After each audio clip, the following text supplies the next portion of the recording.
Rasulullah SAW telah bermimpi melihat baginda bersama sahabat-sahabatnya telah masuk ke Masjidil Haram dan mengambil kunci Kaabah, lalu bertawaf dan berumrah.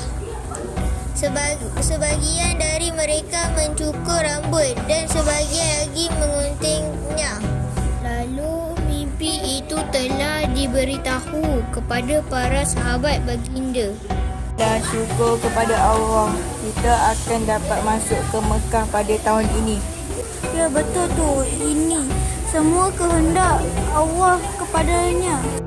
Ya, tambahan pula ramai dari kaum kita dan kaum muhajirin sangat teringin untuk melihat Kaabah dan masuk ke Mekah. Saya kira sudah 6 tahun kita dilarang masuk ke Mekah, bukan? Ya betul, itu akhirnya penantian kita selama ini sudah termakbul. Alhamdulillah. Alhamdulillah.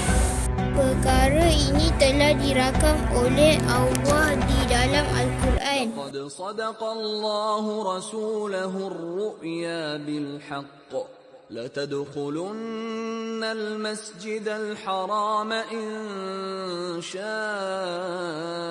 الله آمنين محلقين رؤوسكم ومقصرين لا تخافون فعلم ما لم تعلموا فجعل من دون ذلك فتحا. Baginda dan kaum muslimin dari Madinah kemudiannya telah bersiap-siap untuk berangkat ke Mekah. Sebanyak 1,500 orang yang terdiri dari kaum muhajirin, kaum Ansar dan juga Arab Badui telah menyertai rombongan ini. Tanggal 1 Zulkaidah bersamaan hari Isnin tahun ke-6 Hijrah telah berangkatlah rombongan yang diketuai Nabi Muhammad ke Mekah untuk menunaikan umrah.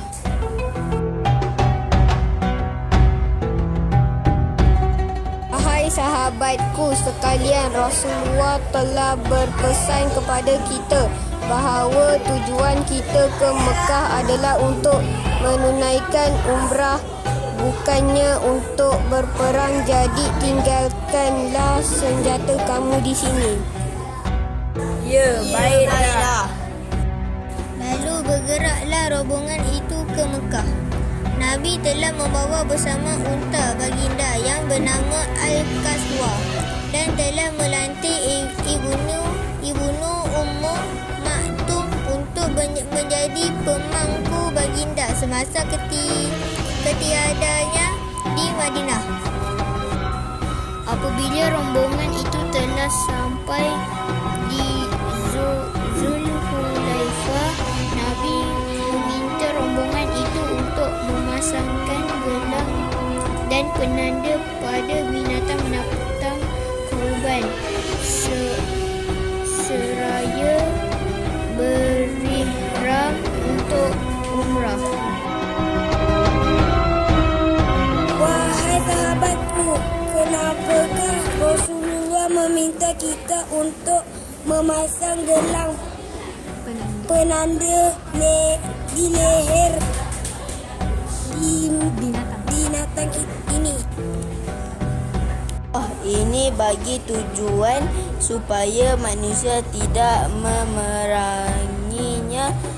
Inilah tujuan asal kita ke Mekah, iaitu untuk beribadah. Oh begitu. Baginda kemudiannya mengutuskan seorang perisai dari Bani Khuza'ah untuk melaporkan tentang keadaan kaum Quraisy di Mekah. Apabila baginda dan rombongannya sudah menghampiri Usfan, datanglah perisai itu yang bernama Bashir bin Sufyan berjumpa Nabi. Wahai Bashir, Rasulullah menyuruh kamu mencari menceritakan apa keadaan terkini dari pihak Quraisy. Baiklah, wahai Rasulullah, semasa dalam perjalanan tadi, saya telah melihat Ka'ab bin Lu'ay sedang mengumpulkan tentera yang ramai untuk memerangi kamu dan rombongan kamu supaya kamu semua terhalang untuk sampai di Mekah. Bagaimana ini, wahai Rasulullah? Apa yang perlu kita buat sekarang? Janganlah kau risau, wahai sahabatku. Rasulullah telah meminta aku untuk menunjukkan arah baginda kepada kamu ke Mekah. Ya, betul tu. Janganlah kamu risau.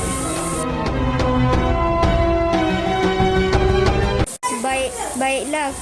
Kalau kamu berkata begitu, tapi laluan yang bagaimanakah yang kau maksudkan, wahai orang dari Bani Aslam? Ianya adalah jalan yang tidak dilalui orang dan melalui jalan lekuk di celah bukit sana. Ada bijak sungguh cadangan Rasulullah ini. Ya, betul. Ini kerana kita ingin ke Mekah bukanlah untuk berperang, tapi hanya untuk menunaikan umrah sahaja. Kemudian setibanya Rasulullah SAW ke satu tempat bernama Taniyah Al-Mirar, untuk baginda yang bernama Al-Qaswa tiba-tiba saja menderum dan tidak mahu berjalan. Tuan tidak mahu berjalan. Al-Qaswa tidak mahu berjalan. Apa yang kita perlu lakukan ini? Wahai saudaraku, bertenanglah. Rasulullah telah bersabda, bukannya Al-Qaswa enggan berjalan, tetapi ini adalah kehendak Allah. Setelah peristiwa itu, baginda Rasulullah SAW telah mengerah Al-Qaswa sehingga ia bangun. Dan kemudian baginda menukar arah perjalanan sehingga sampai di hujung Al-Hudaybiyah.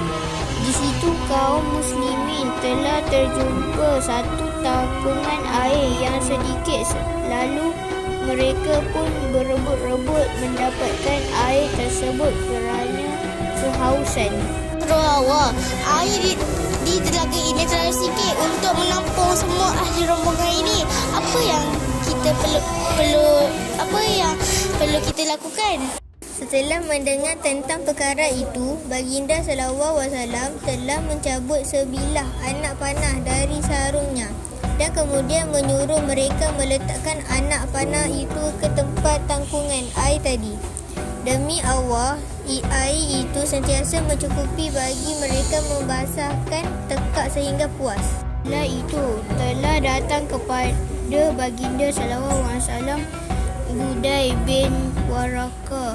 Wahai Rasulullah, tadi aku melihat Ka'ab bin Lu'ay telah sampai ke Hudaybiyah bagi menghalang kamu masuk ke Mekah. Nabi SAW meminta kamu sampaikan pesanan ini kepada pihak Quraisy yang tujuan kami datang ke Mekah adalah untuk menunaikan umrah dan bukannya untuk berperang, dan jika pihak Quraisy masih ingin berperang maka siap sedia kami kaum muslim akan memerangi mereka. Baiklah, akan aku sampaikan pesanan kamu, wahai Rasulullah. Setibanya rombongan kaum muslimin sampai ke Hudaybiyah, Nabi Muhammad SAW telah menghantar Uthman bin Affan untuk menjelaskan tujuan kedatangan mereka dengan pihak Quraisy. Nabi SAW telah meminta aku untuk menjadi perunding dengan pihak Quraisy. Berdoalah kepada Allah supaya rundingan ini selesai dengan cara yang baik.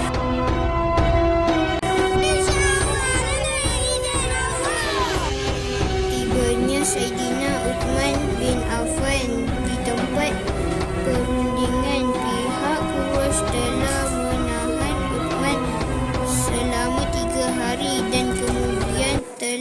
tersebar kabar angin mengatakan yang Saidina Uthman telah mati. Apabila berita yang tersebar itu sampai ke pendengaran baginda lantas Rasulullah SAW dan sahabat baginda berbaiat menuntut bela kematian Saidina Uthman. Wahai saudaraku semua, telah tersebarangnya kabar angin mengatakan saudara kita Uthman telah mati di tahanan Quraisy. Apakah benar berita itu, wahai sahabat?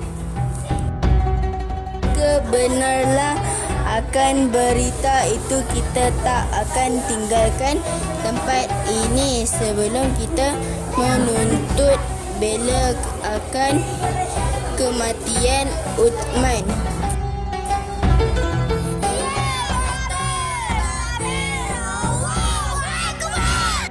Bai'ah yang dilakukan ini dinamakan sebagai Bai'ah Ar-Ridwan, iaitu perjanjian sumpah setia dan telah dirakam di dalam firman Allah Subhanahu wa taala. يبايعونك تحت الشجرة فعلم ما في قلوبهم فأنزل السكينة عليهم وأثابهم فتحا قريبا. Setelah mendengar akan bai'ah dari kaum muslimin, pihak Quraisy sangat terkejut dan mulai takut, dan kemudian mereka telah menghantar Suhail bin Amru untuk merunding dengan kaum muslimin. Aku diutuskan ke sini hanya untuk berunding dengan pihak kamu. Apa rundingannya itu? Ia pertama sekali kau Muhammad dan pengikut kau perlu pulang dan kami akan benarkan kau masuk ke Mekah bermula tahun depan dan akhirnya selama 3 hari sahaja, dan kau tidak boleh membawa senjata melainkan pedang yang di dalam sarung sahaja. Baiklah, kami setuju. Ya, kedua kita akan adakan kejahatan senjata selama 10 tahun, dan ketiga buat Quraisy dan buat kau dibenarkan untuk membuat perjanjian dengan mana pihak yang dirasa benar, dan yang terakhirnya orang Quraisy yang lari ke pihak kau tak kebenaran keluarganya perlu dikembalikan semua, dan mana-mana orang dari pihak kaum Muhammad tak perlu dikembalikan. Baiklah, Muhammad telah bersetuju dengan syarat-syarat rundingan ini. Akan aku tulis akan kandungan perjanjian ini agar pihak kau dan kami akan menurutinya. Dan perjanjian ini dinamakan sebagai perjanjian Hudaibiyah, iaitu sebenarnya tempat perjanjian ini dibuat. Pada awalnya ramai kaum muslimin yang tidak bersetuju dengan isi kandungan perjanjian ini, namun setelah dilihat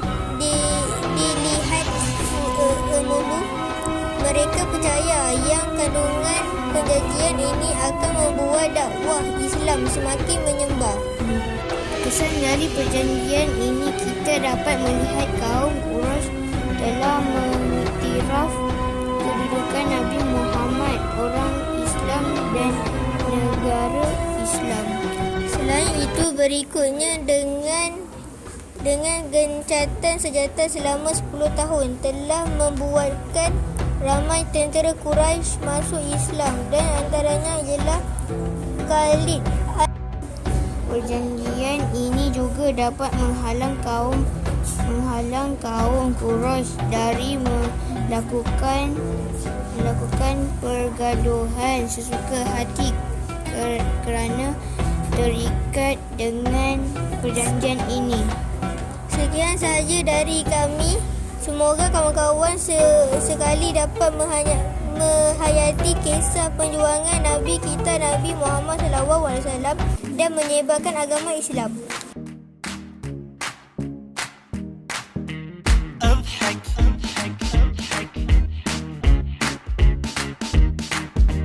اضحك خلي البسمة تنور قلبك خلي الفرحة تضوي دربك ما في شي في الدنيا يسوى تزعل روحك اضحك